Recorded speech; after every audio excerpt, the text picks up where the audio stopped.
2.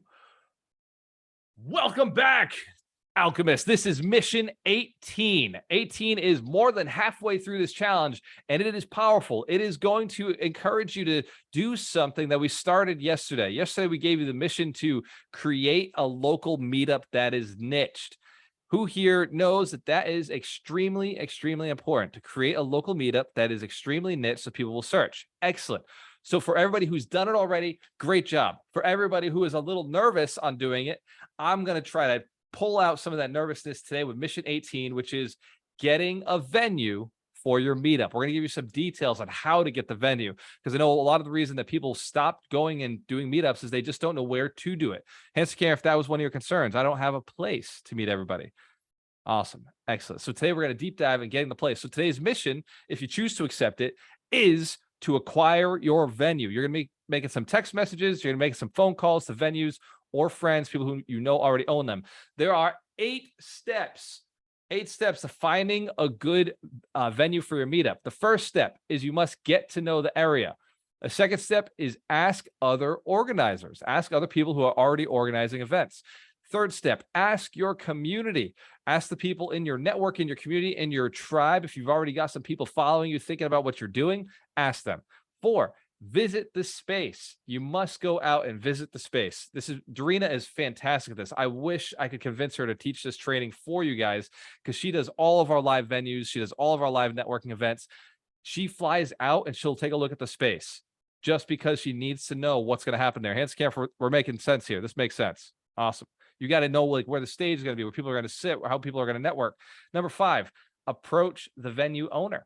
Go up to the venue owner, call them, speak to them. If you're at their venue, please reach out and try to find them.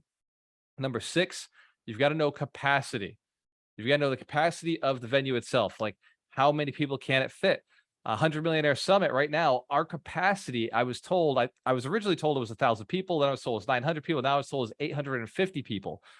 That's not going to stop me from bringing 1,000 people. I just may have to put like 150 people online. It may just get like, a Zoom room or something, or we may put them in another room and have like, I may just change venues, right? Like that may just be what I end up doing. And this is what I've told all of our affiliates. I'm like, dude, give me that problem, right? If I putting 1,000 people, I'll change venues like that. No problem. And we'll just make sure the hotel reimburses everybody. So make sure you know how much your capacity is for your venue. That way you don't overmarket it and you don't undermarket it. Some venues require a minimum of people in the room for it to actually look good. Has anybody ever been in a venue with like 10 people that could fit 1,000 people? They're very uncomfortable. It's very awkward. A lot of space. It's like being on a football field with 3 or 4 of your best friends. It's like this, we probably could have gone inside and it would have been fine. So make sure your venue is the right size so that it feels good.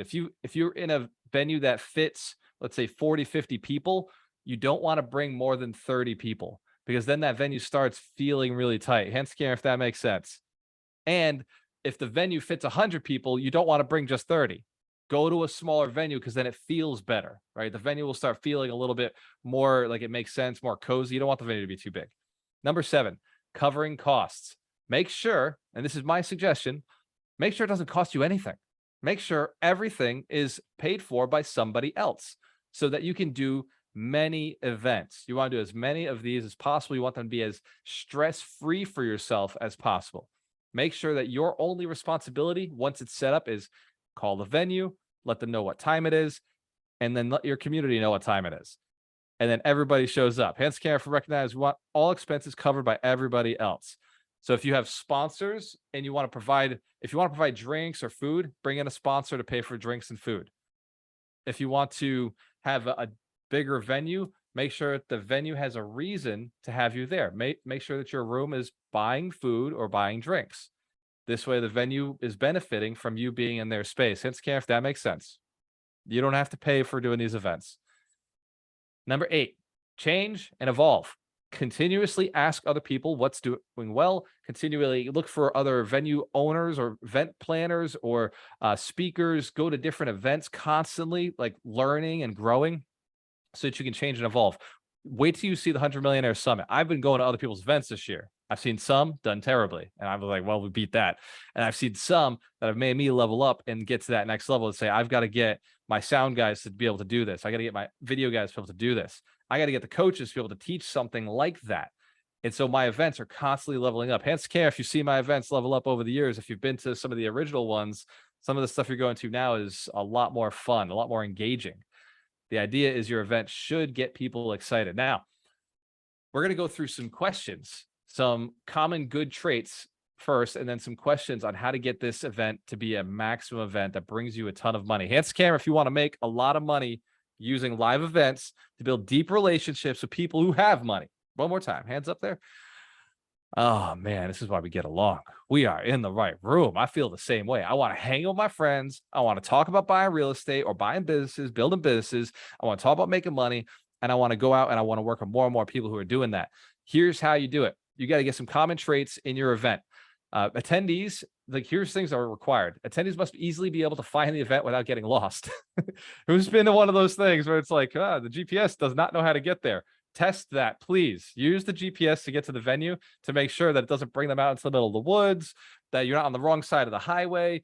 There are some venues that are just like beautiful inside, but terrible to get to.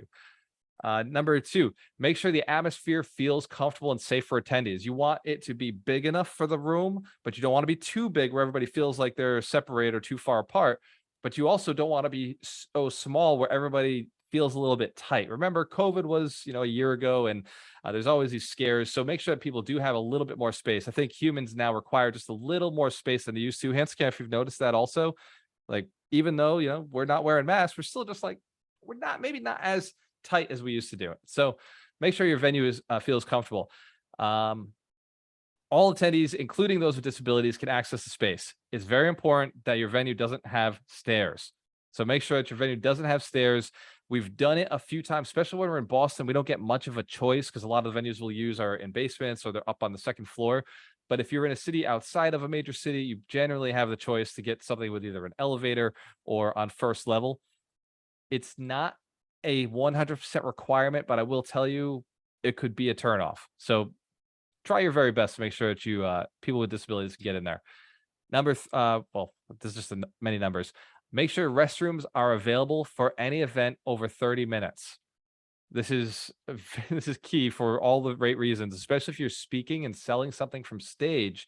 You want there to be a bathroom so that people don't feel like, oh my God, I've just got to leave the event. If they leave the event is done. Your events probably for like good return on investment are going to be about an hour to 2 hours. That's really good networking. An hour, 2 hours. People loosen up after the first hour and they start talking, hanging out.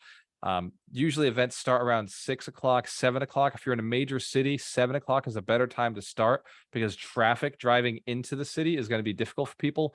And if you're not in a major city, you could get away with 6, but it seems like most live events run around that 6:30, 7 o'clock space. Hands to the camera if you've been to events that are around that time too. Excellent. So no, that probably makes sense. The venue owners, if owned, know you are using the space and are happy to host you. Please make sure that you've connected with the venue owner and they have a good relationship with you and you have a good relationship with them because it makes everything a lot smoother. Here are some questions to ask yourself when considering a venue. Question number 1, do you want the meeting to be indoors or outdoors? For some events, it makes sense. When we were doing cigars and real estate, that made sense to be outdoors because cigars and they make a lot of smell. So it doesn't work for all of our participants. When we did them indoors, we ran into the problem of some people just couldn't hang out for a long period of time because the smell was bothering them. So we started doing cigars and real estate outside. Some venues, some events may make sense to be indoors. Most of our events are indoors, especially if we're doing public speaking and especially if we're doing training. Training typically is much better indoors because there's no distractions. And you want everybody's mind to be focused on the lesson and where they're going and on themselves. Number 2, do you need a quiet space or can it be loud? If you're going to a concert, you might be okay with a very loud outdoor environment. If you're going, let's say, to a meditation event, it may make more sense to be quieter. If you're doing a training or speaking of some sort, like a real estate investor association does, or a financial planner will teach about taxes, those are going to be quieter rooms. You're not going to want the restaurant to be right next to you. So you may want to get into quieter spaces, separate rooms. But if you're doing a networking event, it might be okay to have the restaurant right there. And people can go over to the bar, they can have conversations. And I strongly suggest networking events as the first version. If you've never done an event before and you've never had to set anything up, networking events are the easiest. You could set one up tomorrow and everybody would show up and you wouldn't have any responsibility. Hands camera, if you know, that's pretty easy. You put it on Meetup, you put it on Eventbrite, you put it on Facebook, and you say, show up and network with real estate, or show up and network with X business, learn how to get X thing, and people will just show up and you have no responsibility. You could go the extra mile and bring a pop-up banner. A lot of our events will bring our 100 Millionaire Summit pop-up banner just to say, hey, I'm an affiliate. If you want to hang out with us, this is a thing that we got going on. And we'll send those to you for free, no charge. Just ask us for one and we'll send it out to you. That is the only thing you would ever have to do if you were looking to like start branding yourself. You just bring up like pop-up banners. They pack up in like a little bag and then you go.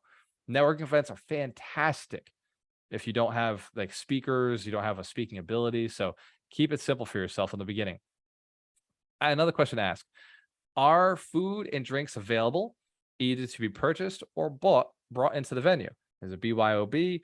Is it something that there's already going to be food there, or will there not be food there? And you may have to make sure that people know that in advance. Hey, you won't be able to bring any food. You won't be able to eat in the venue. Just make sure that you have that. You ask yourself that question: is this important to me? For networking, alcohol is usually included. So now, I'm not somebody who drinks much at all, if ever, but I will say that at networking events, I like to make sure alcohol is available, because a lot of people also like to know that alcohol is available. Hence care, if that makes sense. I'm definitely not one of the guys who encourages drinking, but at networking events, I know that I make sure they're there, because it just helps people kind of just feel like, oh, any awkward silence, like, thank God I got this. So, strong suggestion. Another question to ask yourself: do you need a space to be furnished, or are you looking to bring your own chairs, tables, and other furniture? Find out if the space needs to be furnished or not. Think about it. In most cases, if you're doing networking, probably not. If you're doing a training speaking like we do at the 100 Millionaire Summit, I make sure the venue has chairs so everybody doesn't have to stand for 3 days. Hands to the camera if that sounds like a good idea. You're thankful we get to sit down at some point. You will be standing, in between some things, but make sure your venue has just figure out what are the right things for what you're doing. Another question: do you need special equipment such as microphones, speakers, projectors? Right? How is your event going to be structured? Is it going to need speakers, microphones? Are you going to need lights?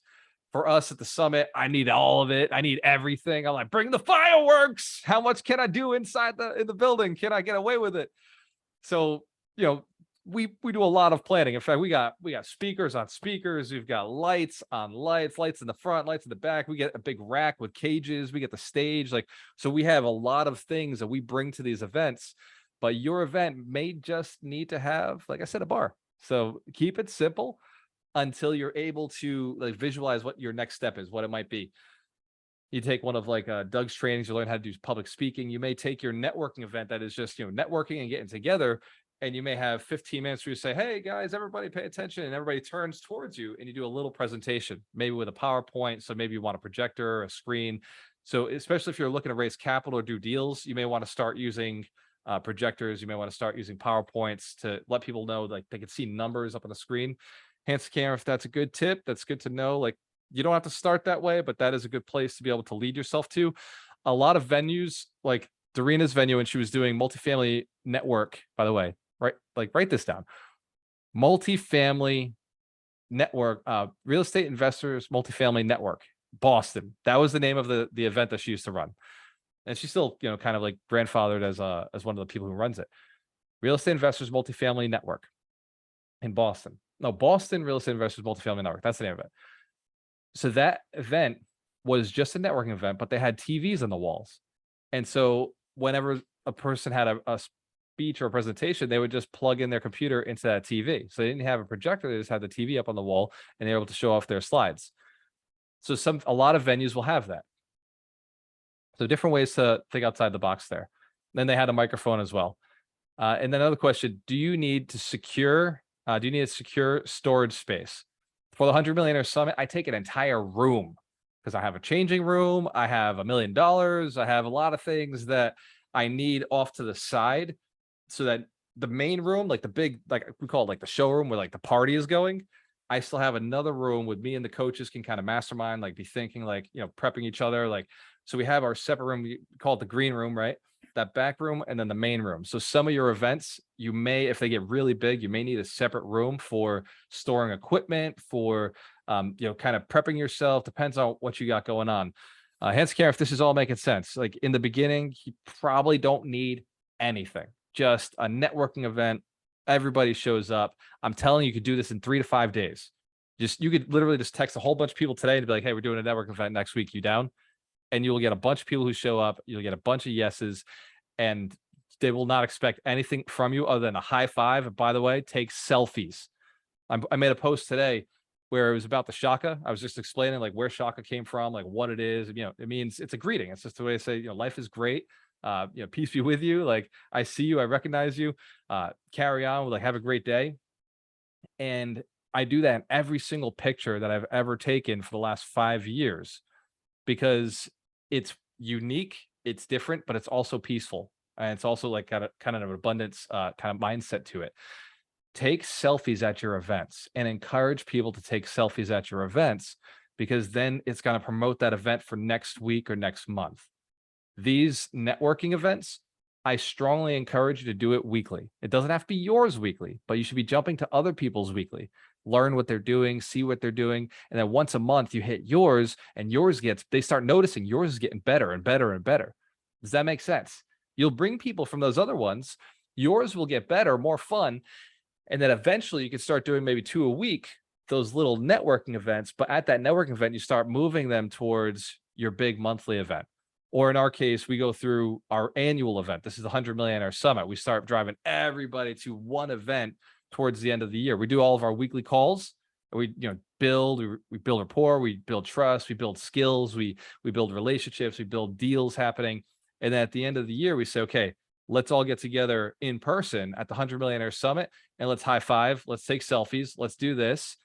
And let's hang out and level up and set the goals for next year. Let's set and commit to how much we're going to make next year, how many people we're going to serve next year, how many people we're going to work with, partner with. So you want to have your kind of like your big Crown Victoria like goal, like the big thing that you're going to bring everybody to, but it's filled by all these little ones that you're doing. It doesn't have to be your event, but a lot of the events you go to, you're going to be collecting data from people, right? Hence, if you're committed to grabbing contacts at other people's events also, yes, you're building your network. So imagine if you went to 1 a week, and every week, like who here thinks it's possible to grab in an event that has 20, 30 people to grab 10 contacts in one night? Who thinks that's possible? I agree. Who thinks you could get 15 if you're really ambitious? I absolutely agree. Who thinks on the worst case scenario, a very catered room, like it's one that says Real Estate Investors Association or multifamily real estate investors, you might get 4 or 5 really good contacts from that night. Hence, Karen, if you believe you could definitely get at least 4 or 5 really good contacts in a venue that has all the people you're looking for. Absolutely. So my average is about 20. When I go out to a networking event, I'm very good. I'm very efficient. I'll get about 20, but I never go alone. Dorena will pick up about 20. Sometimes like I'm going to go with Jen. I did one with Jen a while back called Heroes, and we picked up 20 each. So we were able to we picked up 20 each day. Like we were able to grab like a whole lot of really great contacts that now we write books for.